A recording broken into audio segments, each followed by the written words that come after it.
Hello and welcome to another episode of Waracle Talks. I'm your host today, David Lowe, Chief AI Officer at Waracle. For those that don't know us, Waracle is a digital product consultancy. We build exciting things in data, AI, mobile, and other technologies for ambitious clients, mainly in regulated sectors like finance, health, and utilities across the UK and Europe. Today we're going to do something a little bit different.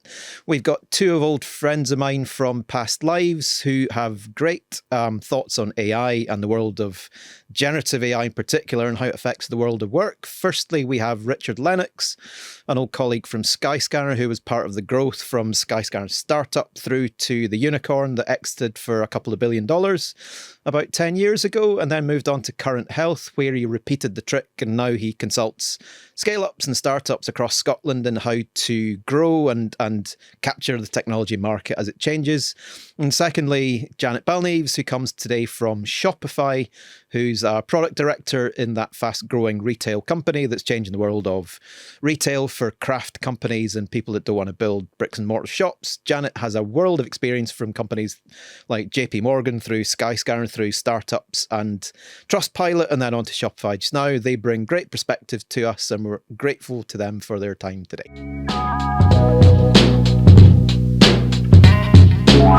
So, the Claude Code moment at Christmas, everybody got a bit hyped up and everybody started to realise as developers that things are possible, probably because they had time off, probably because it was free.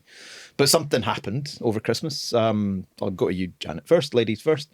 What do you think of the sort of vibe coding movement and what it's turning into? You've built stuff yourself. Mm-hmm. Tell us what you think of it. Tell us what you've built first, and then we'll take it from there.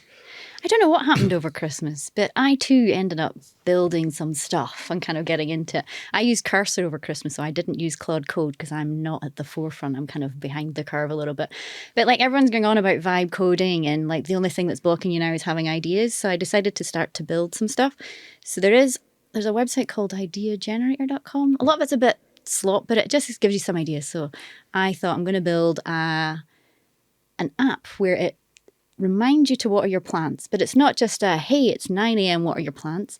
You give your plants a personality and then you give them a personality, you tell it what type of plant it is. What do you call your plants? I don't have any plants because I don't remember to water them. Like I literally only have plastic plants in my house. So I have an IoT thing that reminds me to water the plants, and they're called 1, 2, and 3 because that's as good as it gets. But why I wanted to build this is because then I had to not just build and write code. I'm going to have to use an LLM, and I'm going to have to use context engineering to have these moments every day where your plant says, hey, you haven't watered me. It's like 9:30 already and I'm getting pretty thirsty. And you know, it's very warm outside today because we live in San Francisco. So to kind of give a bit of a personality to your app. So I built it as an app so that I had to submit it to the App Store. And it's my holidays. Like, what the hell am I doing? I don't know why this kind of happened. And I felt so compelled to kind of go down this rabbit hole. Was it just because you could? You know, that's the first thing in your head got done. No, because I didn't think I could.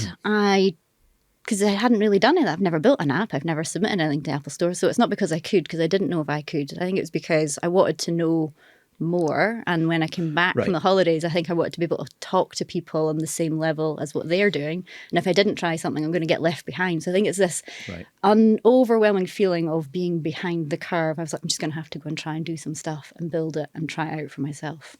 Okay.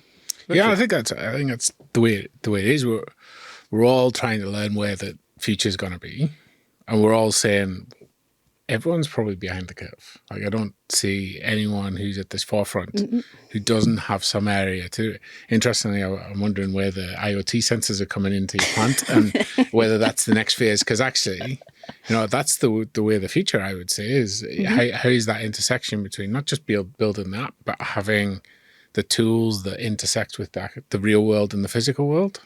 You know, robotics will be more interesting. We're at this hype of generative, and that will continue. But generative plus, and then plus this intersection with the real world is probably where things are. So, like trying to build and test new things.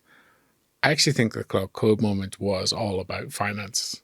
It became free for a while, and everyone could and realized they could just try it. Now, there are other platforms. You talked about Cursor. I've used different ones to try and find ways of saying, like, how can I make what I do easier? spend less time sorting through rubbish. And by rubbish, probably text and payments than actual physical rubbish. But, that kind of balance of what will make it easy for me while still learning. It is just a learning journey more than anything else right now. And what did you build? I built a thing to improve prompts. I'm building this thing that will take, it's kind of like you've taken a screenshot of, say, a whiteboard, and it will translate it not just into the text and do the character recognition, but to then turn that into what does this actually mean? Now, you can do that with existing tools and understand it. There's loads of them that will allow you to do it. I wanted to build it to try building it. Yeah. And I was like, it's got enough complexity that it isn't just, hey, here's your message of the day or here's your thing. You learn a few things more and more in depth about how to plug in different tools, different sets. And actually, what I find really interesting is when you've built it yourself, you can compare different models against each other. Yes. So you can send the output to ChatGPT, or you can send it to Claude, or even into Gemini and say, go and augment this stuff, and combine the outcome of three of them and actually compete. Yep. So that chaining of them, you can do yourself when you buy it off the shelf with an app. You can do it. So it's not about building an app to go and make money and sell. But mine was all about learning. If it goes nowhere, I still learn a lot. And I think it's being able to try and fail many times over in private, and you don't really need to rely on anyone else. You can build so much on your own. So I was like, well, the only thing stopping me is myself right now, and I just want to go and learn. And what can I learn? And even if these things never make the light of day and no one else sees them, I've still learned a lot from them. And I only leaked my Gemini API key once. Google were very fast to tell me. It was very impressive, yes. Haven't had that problem yet. But coming from that engineering background and actually being able to assess that, looking at it from the point of view of what if I didn't know and understand all of this, and accepting that how these tools build something is totally different to how I would have seen the world, and just making that leap. And none of these tools, some of them I'll use every day. Some of the things I built I'll use every day, but they were just for me. That was the point. They were there to make what I do better. Yeah. I don't see anyone else using them or anyone needing to use them, but it gives you a chance to experiment. It's like power-ups I call it at work. Every day I find something new to make my job easier. And so now I just pretend I'm in this game. And every time I find something with AI that makes my life a little bit easier, and I have a default setting for making nice HTML slides. And so today's power-up that I've got now in my toolkit is this. So I just kind of gamify the whole thing, and it makes it more fun. Is there a thing that you've seen? For me, I'd built an app for myself because our old chief exec and I, we used to have one-to-ones where we talked about our prostates because we're a certain age and things like that. I remember having to be checked for it. You're given a piece of cardboard to write on and it gets wet. I'll not go down that road. But, so I built an app because it's a horrible thing and there must be a better way to do it. So I thought made a lovable app first just to see what it did. Yes. And that was done in a day. But then I got weird about security and stuff. So the jaw drop moment for me was taking that thing through Claude Code around about October, made a Swift version of it in a day and a half, and it's in the store with 200 people using it now. So it's more that you could do it really quick. Yeah. In the old Skyscanner days, we used to talk about leaning on platforms, just do it the way Apple want to, give it the instructions and the guidelines. You had an app that's really quite good. That was a bit of a moment for me, that you could chuck it out that quickly to a standard. And that's a medical app. So to get that through Apple by reading the guidelines as it got built was, have you had a jaw drop moment that's made you sit and think? But it's the same like building that app. Like I've never built an app before. I've never used Xcode. I've never used a simulator to try it out. And I got it all the way to the App Store, and it's a subscription model, and I was able to set all of that up. And the hardest bit was getting it set up in the flipping App Store and all of the settings and checkboxes that I had to set there. And I'm like, holy shit, I can build anything that I want now, really. And it's like, so what do I want to build? And I just come up with random ideas and just keep trying and building other things. So the jaw drop is just you've got kind of open book to do what you want up to a point. Yeah. For you personally, we'll talk about how it affects work. But I think that's it. There's ways of trying and putting things in just to experiment. But for me, it goes back to the learning. How quickly can we learn? How quickly can we just make things better for ourselves?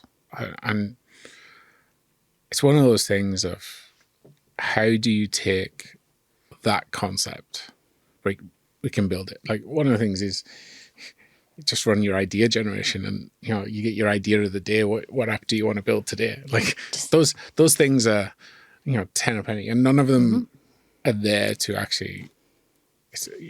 It's the trade-off between I'm going to build something that's useful for me, maybe useful for the 200 people that use it, maybe could be useful for more, but it's that point of saying we got it done, and that kind of hit of dopamine for having achieved something. Yes. Yeah. Beyond the norm, and yet you've taken things away and you can apply it in real world.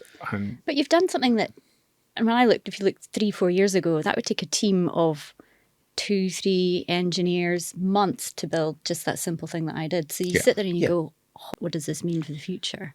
Yeah. In my case, I was building a thing that I needed, and I knew 2 other people that would use it. So it was nice to get it out and then start figuring out how to take feedback and bugs into the same throughput. So on like day 2, there was a crash, and I didn't really know what to do with it, but it got fixed in 10 minutes. So it's that cycle of then automating that stuff as it comes in. So you get crash reports, they get fixed, and not having to watch it, because it's nights and weekends. You can't just jump on stuff. But that again, that was a second jaw drop that you could actually iterate, because somebody said, what if? And I chucked out a test flight build that night saying, well, there you go, tell me if you like it. And that's something I really wasn't expecting 3 months ago, never mind 6. Yeah. Yeah, but that cycle's always been there. But as you say, it's always been slower, driven by teams and cost. Now you've just reduced that to effectively a commodity. So if you build this down to something that's a commodity, it's now just a tool. It's a cog in the wheel versus something that's hugely, difficult to put together, to build. You can take those ideas. That idea a day, you could probably, with a couple of hours a day, build an app a day. But I mean, back in the day when we were all at Skyscanner, we used to talk about the experimentation idea. Somebody wakes up, idea in the shower, it's in front of 10 people by lunch. It was never quite true. We tried to do bits of it, but you'd never do it for anything meaningful because it's too hard to do in teams and so on. Does that change? We'll get into enterprise stuff, but is that the thing that speeds up the ideation, if nothing else? Because not everybody wakes up with something and knows how to develop it, but maybe they can now. They can, but you still need to. I think what's been interesting, like when I started to build some of the things over Christmas, I just launched straight in, really shitty prompts, and things would get in a mess and I'd have to rip it down and start again. Like what I started to learn is like, well, you still need to be quite clear on what you're building. You still need to take time to plan it all out. I learned then more about plan mode versus execution mode, and now I start in plan mode a lot, and I'll build up a really detailed plan before I set Cursor or Claude Code off to execute. So it's still then thinking about like how to build is still important. And you hear a lot of things, you can just one-shot it. Some things you can, but some people are one-shotting it with a 500-line prompt, etc. Yeah, and I think what's interesting is building apps, building software has always been about solving problems. At its fundamental, like that's what we're still doing. We're still finding a problem and solving that problem. We've abstracted the complexity away and moved it where it should be. How do we better define the problem and the solution to that in a normal, natural way, in a way that can then deliver an app that's workable? Like you write a 3-line prompt, you could produce an app. Yeah. Is it something people want to use every day? Yeah. Maybe. You put it into tool after tool, and you chain these things together. It goes back to like, how do you create this? And one of the things that I found is using some of the LMs to test and poke at the definition stage and the defining of the problem, and then the articulation of how you want it solved can then improve. And if you pass them off between the two, bouncing, putting Claude's output into ChatGPT and saying, you go away and act as this and assess this and give me feedback on what you think is missing. Or you have the other way, or you say, actually review this and then ask me questions about gaps. Yep. So it forces you to do the thinking in the problem space rather than you having it do the thinking. It's that trade-off between saying, how can we effectively have this sounding board And it goes back to the whiteboard concept of I can draw things on a whiteboard that come out, because I think that's how I think generally in pictures. So I can actually draw things on a whiteboard, have someone take a picture, and then something assess that. Like, that's why that was useful to me. We were talking at work the other day about Amazon still has the culture that you write things down, and Jeff Bezos has got one of his Jeffisms that unless you can write it down, you can't think through it properly. Yes. I think that's a bit of a change, because a lot of vibe coding people think they come in and say, build this for me, but actually you get the value by chaining conversations together and thinking it through. Yes. And it's to know how to start that process and force somebody to think through before you start it. Your plan mode. But any interface that makes you think a bit harder is probably the key. But I think that's one of the challenges, right? So I moved from Skyscanner to Current Health, where it's going from consumer travel doesn't really matter to a full med tech where someone could die if you get this wrong. So it's totally different scope. And that regulation is there because, regulatory exists to protect the end patient. That's why medical devices have this thing. But the level of upfront planning is totally different. The things that we did at Skyscanner, you could never have done at Current Health. The experimentation, the tweaks, the fast, we didn't do any documentation at Skyscanner. We didn't capture anything. Yeah. And quality management wouldn't let you in anything medical, because if you get into that game, you kind of have to start again and get your blueprint right and planning mode almost. Exactly. Yeah. But actually now, and I'm looking at this, having left in 2023, like 2 years later, if I was going back to Current Health now, it's not so much the code that's produced, it's how did we define that problem? And we would do probably a 10 times better job, because some of this is forcing us to think about the problem better and in a stronger way, and then break that down into more detailed and have different perspectives that we couldn't hire for. You can have your LMs act as different personalities and prod and poke from a different perspective on your product requirements, which then makes the product requirements much better. Which, whether it's a human or a machine doing the implementation, it's always going to get better. Yep. And then the volume you can do after it on quality control. I don't know a team now that I wouldn't be saying 100% of your tests, at the very least, should be fully either Claude Code or pick your choice, automated in that way. There shouldn't be any real question around how much engineering testing versus other testing and spec writing. All of that, I think, is the first place to start. The other thing we were talking about the other day at work, I don't know if my fingers can be seen on camera, but we used to think about, you generate a problem and then you spend most of the time in the middle solving it, coding it, whatever it might be. But now the two bits are from product to being in somebody's hands, like from product idea to UAT. Those are probably where the lumps of work are now, and the middle bit gets commoditized. Yes. So the argument somebody put to me was, developers don't spend their day typing code, and never did. No. But there's always pauses between starting a problem, thinking it through as a developer, having enough to go on in the first place and not having to go back for more information, and the cycle of refining and all that. If you get that right at the start to something that's machine readable, you've probably done most of the thinking work that developers spent their day on. And then they would be typing code if that's where they ended up. So the argument was, what time are we actually saving at what point? But I think it's that middle bit to compress what you used to do. Well, I think you're changing where most of the work happens. We're moving out of that implementation into design. And that, for me, is always going to be higher leverage than when you've spent hours writing code. Yep.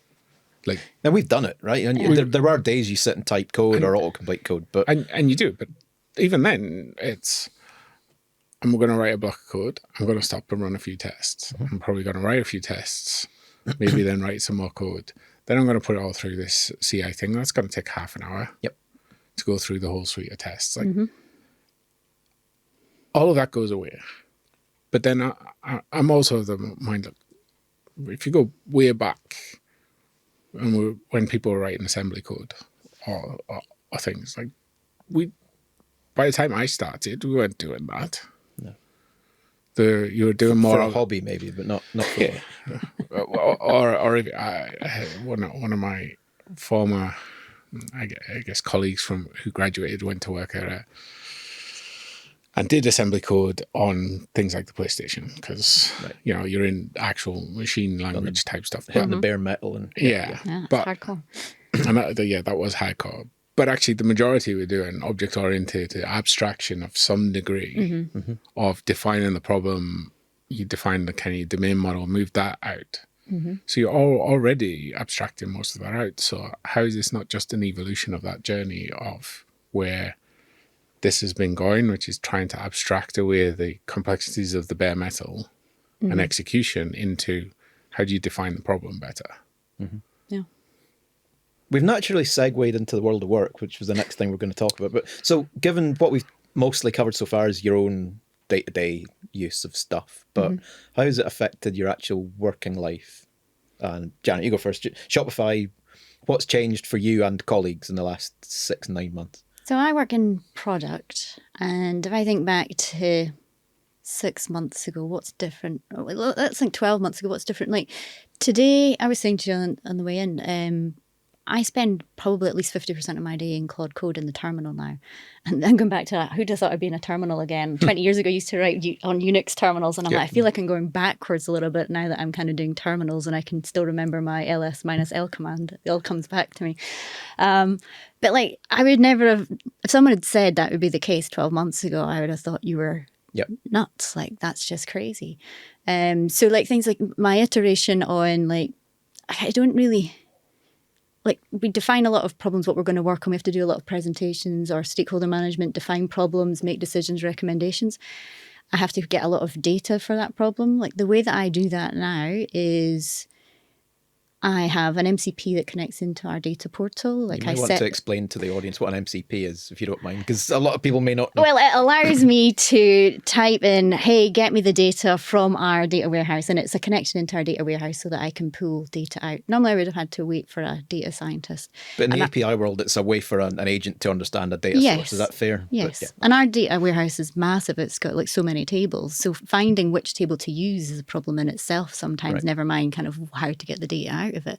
So like I can, within like half an hour, I can go and retrieve all of the, I'm going to call it sidekick conversations. So merchants who are talking to our AI within our Shopify admin, I can go and pull all of their information for the particular context that I want. I can go to the data portal, get all the information there.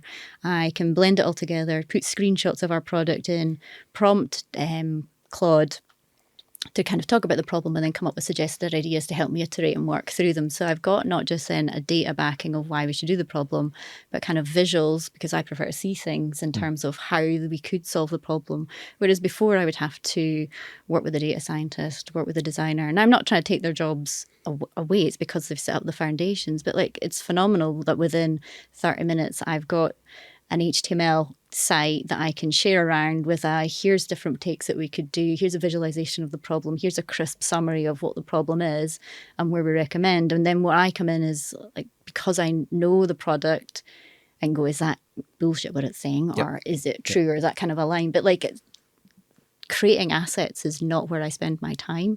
It's time is spent thinking about the problem. And I type less and less now as well. Like I use voice a lot more. I go to type and I'm like, it's just too slow. And so I do a lot of thinking and talking and then distilling of all of that to then, but like asset creation of any PowerPoint, any HTML is not where I spend my time. I kind of have Claude Code do all of that. But I mean, Shopify, sorry, Richard, to dwell on Shopify for a minute, but they quite famously published the manifesto last summer, and it sort of felt like the way it was put across is get behind this or get out. It maybe wasn't quite like that, but I'm just curious what the sort of culture changes because that went public, and do people actually live their lives in AI that didn't before, and did it have an effect? It does have an effect, but underlying all of that, we've been given all the tools to make that possible. Like I think a lot of companies don't have the tools that we have. We have access to any and every model that you can use through a proxy. We've got access to Claude Code internally, Cursor internally. So we've got all of the tools there at our fingertips to use. So it wasn't an empty threat then. It was actually kind of the result of enablement going public. Yes. And then a lot of our internal tooling now has been kind of AI. We don't use Jira or Atlassian or anything. We've got our own inbuilt tools. So when you create a project, we have agents that will go off and have a look through all the other projects to look for similar projects that thrived or died before and go, well, we've tried this before it died. Why is this different? It'll go and review, like poke it from an engineering point of view and go, well, this proposal's not great because you're not thinking about this. So even our day-to-day and inbuilt tooling is very AI driven, etc. as well. So it's everywhere. You're kind of immersed in it every day. So you can't get away from it, but you don't want to because you're just seeing incredible things. We have an internal GitHub repo where people are putting up things every day that make your life easier. So with the data portal, what was quite difficult was you get a lot of the data, but making it look nice is a skill in itself. So I found yesterday that someone had put in a GitHub repo with CSS styling for defaults then I can just do an HTML site with all of the data that I found in nice colors and makes it look nice. I'm like, oh, that's great. So it's just like everything I do is that. And like it's even easy for me to go and look at code now if I want to change one line of code because there's a you can ask typo. I can just go and do that. I don't need to ask someone else. So it's an incremental change, incremental gain. But Richard, you spend your day advising people on what to do and then scaling up. I think that's part of the challenge, which is a company like Shopify, who has built all the tooling, can push that out to everyone. I'd say less than 5%. I don't think we're the norm worldwide. at all. Shopify is not the norm on that one by a long way. I would say 95% of businesses probably are at the point of experimentation with one or two.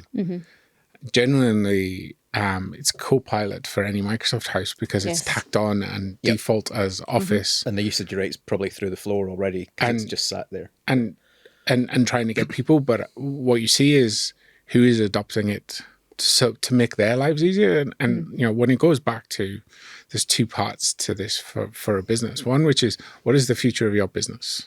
Like, what is your customers going to be doing differently in 2030? Because that's a kind of short enough timeline that's going to be, it's probably even then the customers will be doing something way further in 2030. 2028 is probably closer to that. So that's one side. You've got to look at your business and say, how is that? How is this new world going to affect that? The other hand is internally, and what are we doing to enable teams to be more effective at their jobs? Yeah, that's a different challenge, because what you're trying to do, ultimately, what you're trying to do is accelerate decision making and good decision making. So if I can build tools that make better decisions, everything you've just described as what Shopify is enabling you to do is around helping you make the best product decisions. Yes, and make it easier to make good decisions. Yeah. But I think also because everyone's so infused with using LLMs, etc., so often, then it helps you think about how to help the business. Whereas if your business, you're trying to think, well, how will we use or where things are going to go, but you're not using any of the tools day to day. It's. I think you're just going to you're at risk of making bad decisions. And that's always going to be, that's always the case. And so it's, the real, for me, is that, you know, this change has to start with the individuals. But we hire for learners, so we're all used to learning a lot. And that's not, again, I don't think the norm in many companies. Many people have done a similar job for a long time. You're not having to learn. Like I said, I wasn't using Claude Code at Christmas. And now all I do is use Claude Code and curses in the bin. And we come and chat 3 months later, it'll probably be another tool that I'm using because it keeps changing. And it's a very hard environment to work in, to think that is not only trying to keep up with doing your job and what's changing in your job, but all the tooling underneath you keeps changing all the time. Yeah, and I think I said one time, it's kind of like, you're not going to be able to keep up with everything, but you have to keep moving forward. Yes. And if you're static, you're effectively going backwards. Yes. I think one of the challenges with many, I guess, leaders and some of the executives that I would work with is around getting them to understand that this is an experiment and that they're learning. Because this perception of leadership is, you know everything. You already know all this stuff, and you have to then tell the organization how to use AI, which is, when you go back to the Shopify email out of context that you talked about, was essentially a CEO saying, this is how you must use AI. Doesn't cover all that enablement stuff and all the learning that he went through to achieve that. And I think that's the challenge, which is getting people to understand, to try and test new things. So I have a custom GPT for each one of my customers that I work with that keeps track of the documents that I have and the information. And it just allows me to chip in and say, hey, this, you're saying this now, similar to have we done something else like this in the past? Have we had this conversation before? What's different? Like that would take hours. And if you're a exec in meeting after meeting, like you're saying, actually, how can you improve decision making? Well, now I have stuff at the end that I can prep for those meetings much faster, much more effectively. So I might be in, but those things happen at the individual level. So you have to, how you can encourage them to set that tone of saying, learning. I think we had a session in Waracle's office, and we talked about leaders want to learn this stuff in private because or with a group of like peers versus learn in public with the rest of the organization. And that kind of jars with how I think about it, which is no one has the right answer. The right answer is going to be different in 6 months. Can you set the organization up to learn this stuff and be willing to learn this stuff? Will be more powerful over time. There will be a natural kind of cycle point where some of this gets solidified and becomes the norm and the new normal way of working. And it will be a kind of standard set of tools for businesses, and it won't be quite as experimentational. But I think for the next year or two, that's where it's going to be. So, but in between, if you're a company, you talk about people trying to keep ahead and keep up to date, but they're busy. So how do companies do that and not get behind naturally very quickly? And how do they decide what the actual usage is? Like, what's a dev team in 6 months, or what's a dev team today? What does a team that's ahead of the game look like right now? I don't think there is a team that's ahead of the game right now. I think that's the point. Yeah. No one is. I don't think you have answers to those questions, but I think, well, I disagree. I think being ahead of the game is knowing the subtle differences in models and how and where to leverage the models differently, but it keeps changing. Like, for instance, like I did a presentation, an HTML presentation, and I Claude coded it. No, it was Cursor actually. And someone said, oh, you did that with Cursor. I'm like, how the hell did you know that from that presentation? Hallmarks. Because it's got purple gradients on it. I can tell the defaults. So like, I think ahead of the game is kind of really knowing the little intricacies with the differences in the models, and then thinking about how that helps you, and kind of just have played with the tools, have done what you're talking about, like I've got agents set up, I've got my design agent, my engineering agent, my exec agent. So if I write something, I then run them all in parallel to go and critique what I've written. And I think it's just, ahead of the game is just learning and has used things and tried them and failed. We're a bit different because we, as technologists, will go deeper on the models. And we will understand the difference between a Claude and a ChatGPT and what Gemini does, and we'll be a bit more geeky and technological about it. Most businesses won't. No. So what we're trying to do is say, find out which tool works for you. And actually, well, I would say, whatever we think about Copilot as a quality of model, it's a really good way to say, actually, we will enable this for everything, and we want you to use it. Keep going and keep trying. I think what's interesting is there's so many companies today that I'm seeing are saying, I want an AI training program. And I'm laughing, and there are companies that are building them. And the worst thing is, it takes 6 months to write. It's already out of date before it's delivered as a classroom thing. And it doesn't allow for experimentation. And actually, the best teachers of how to get the best out of AI is the AI models itself. Yes, there's some really good courses online, like Claude Code for PMs, Cursor for PMs. I did one of them, and you're learning because you're using the model. And then as well, if you get stuck, you just ask the agent. But you're probably learning principles more than specifics at that point. Yes. Yeah, and that's always going to be the case. But we've got to think about that differently. We can't. In the past, we might have done big training programs for staff, elevate them, do big transformation. Now we've got to say, how are you going to experiment with this? And how are we going to reward experimentation? Either properly reward them or have something that's saying, like, your GitHub repo that has people dropping things in. Yeah. Like, find the things that are going to make you better at your own job How are you going to make better decisions? And then how can we reward people for sharing those in a way that elevates everyone else doing the same job? I think you've got to give them some frameworks, but most people aren't going to have the enablement of tools that Shopify has, or that others might. Yeah, because for instance, what does Waracle have? We in terms did of enablement? You'll probably have quite a good set of tools. kind of what Richard said you shouldn't do. We sort of went top down, but deliberately. So we've got a chief exec who's very curious and wanted to go first, and he wanted to set the example. He did the training before we advertised it, but that we made our own training, which is kind of modelled on a Google cert. So it's something you could go and get the cert if you want to pay for it.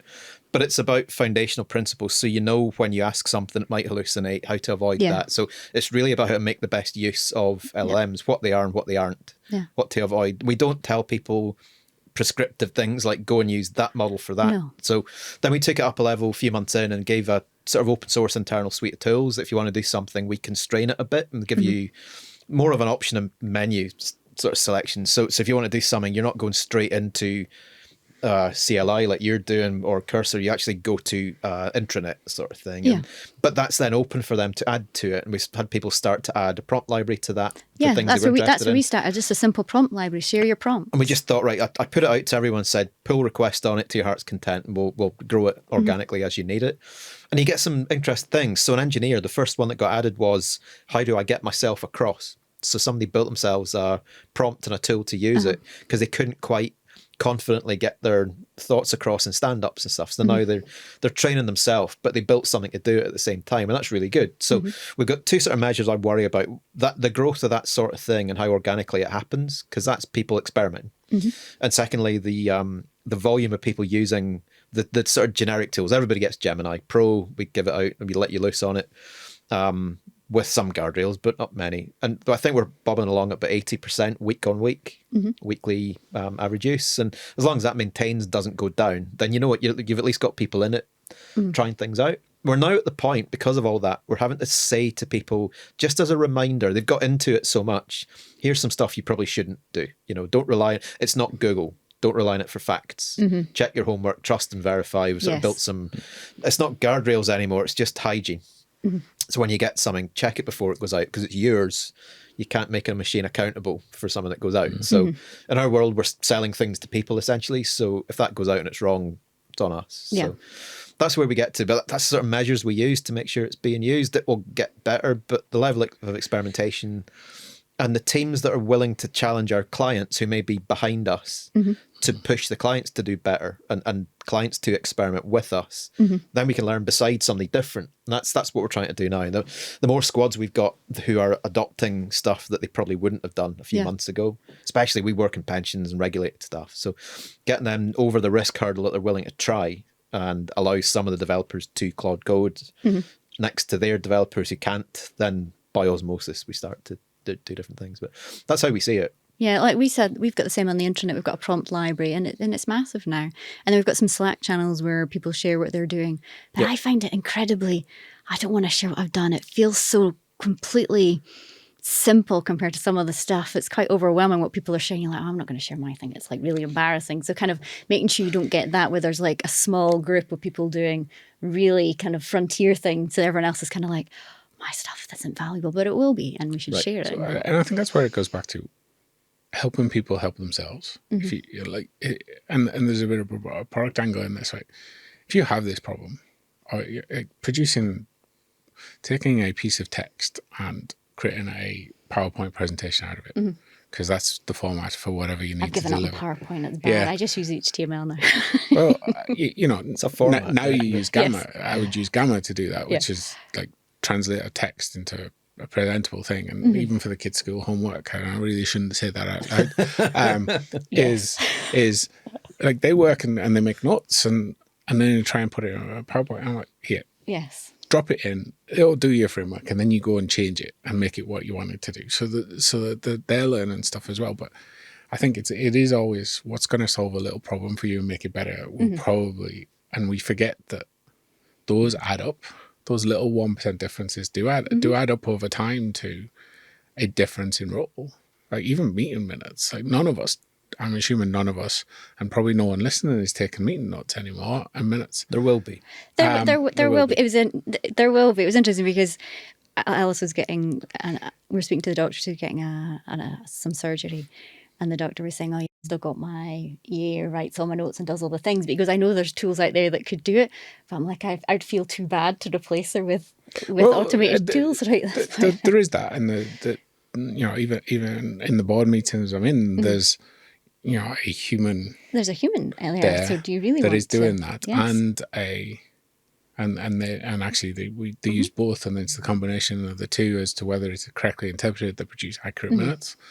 So it's a tool. It's not replacing, but that means they're not having to capture every word. They're able to focus on the conversation and capture the salient points, which is a totally different skill set than stenography. Yes. Yeah. Which many of that is. So it is around what's changing, and those tools come. I think it is around saying, how can you just make that a little bit easier and then share it with who else is doing the same job. And it's always the little things for me. It's always been the little things that have been more useful than, hey, someone who's operating on a frontier producing it as great and it was brilliant. Would I use it every day? Possibly not. What do you use every day? What would you say is your daily use? Tools. Probably the top ones. I use Superhuman over the top of the emails. That's the main one. The full suite with Grammarly, or just the legacy one? Grammarly, I noticed it's also combined many things now. Superhuman. Yeah, it's Grammarly. I kind of probably use a bit, but less so now that you're doing things. I default to ChatGPT mostly for kind of deep research stuff, and evaluation, and I guess Claude AI is my current. Has a little device that clips onto the back of my phone, which I'm not using now to record this conversation because we're recording it properly. So you don't have to. I'll give you the video. But I use it to capture every meeting. Depending on what it is, I would probably have it and Otter going on the meetings, and then feed that into Claude to combine the notes and correct the notes, so that you're getting different perspectives. And so I have a workflow of how to do that. That's mostly it. And then document creation. Yeah. Switch between Claude and ChatGPT for doing either interview style capture or straight up, here's some prompts, please do this research and write me this report that I can then understand where you come from and follow the links. So it's like a really big... I've got a kind of chain of things now. GPT seems to be good at research and it's orchestrating research. Gemini's good at arguing with it, and all our stacks on Google Drive. So anything that we need to pull in because of compliance, it has to be on Google Drive. So you bring in the research, argue with it there, bring in customer context. And when you're happy, Claude's better at writing the output. I think I've trained Claude to speak and write like me, so I trust it to output there, and it won't sound like an LLM because I've got it far enough. So. And I think it's context, it's the key, because I went through all the documents and presentation that I've done while I've been at Shopify, hoovered them all in, and then got it to write a ghostwriting prompt. So it kind of, like, say, I'll get it to write like me, so it doesn't write like a generic LLM. So it's all of it's context that's really the key to make it. I think it moves you from blank page to editing. Is this what I would say? Yep. And how I would say it versus I have to. I still have to edit it, but it's less editing than... Yeah, it's less editing, but it's kind of shifting that problem from I'm going to spend an hour typing something out to, which is a set of notes, to then refine into something that's thing. And so you're kind of skipping those 3 steps by doing like a interview style. And that's how I prefer to use it, which is you prompt it to ask you questions and then to follow the things so that it's essentially your ideas coming out and they're polishing and packaging them. Very much like ghostwrite analogy, I think is a good one. We were talking about Amazon the other day in work. Amazon's got a very specific document writing format to force you to think, right? But one of the main outputs of that is 1, 2s and 6 pages that give reports, quarterly reports, weeklies. But it's a very distinct format. And if you've done an MBA, it's probably native to you because you know how to write business speak. But the first paragraph is, last week, Y on Y, 20%. It's all sort of really concise numbers. That's an output format that's quite easy to repeat. Like, it took humans years to learn it. They still in Amazon teach courses on how to write that. So you think there's levels of that sort of abstraction that you don't need to know how to write that style anymore. You just need to present the fact to it. Yeah. And it's the thinking and the facts and what you want to say about them that matters. But getting it in a paragraph of 3 lines doesn't so much. Why do those documents exist in the first place? It's a format that is designed to improve upfront planning and forethought, and downstream improve consumability and decision making. So actually, do you need the documents at all? If you can get to the point where you can better define the problem, better improve thinking, because you've systemized that, and you then systemize an outcome. So the question then comes is, do you need the document? Well, that document's basically a dashboard moved into Word. Not much more than that. A dashboard, it is a decision prompt. It's here's the, it goes back to school. Like, here's the answer, and here's our thinking behind the answer. Does anyone have any other thinking or context that would challenge that answer? So if you can get all that other thinking and challenge, can you accelerate decision making to move things, to get to the right decision? Like, the doc is just that framework, and I think that's trying to. But that's the point I was getting to. So producing the documents, kind of the easy bits. You presented some facts. Do you get to the point that those documents go in a room of people and they don't get to see it before they go in? You debate and you make another version of the document with what everybody agrees is the reasons, the outcome, next steps. You could debate that with personas of those people who would be in the room and then just distribute what you think is the right outcome. We're building things at work to be personas of clients to say, what do you think would happen if we did this? It's like a focus group, mixture of internal and external. We've got 2 different models to make sure they argue properly, and and so that's what we're talking about. So can you actually take that out and do it yourself? So I think you can preload some of the work.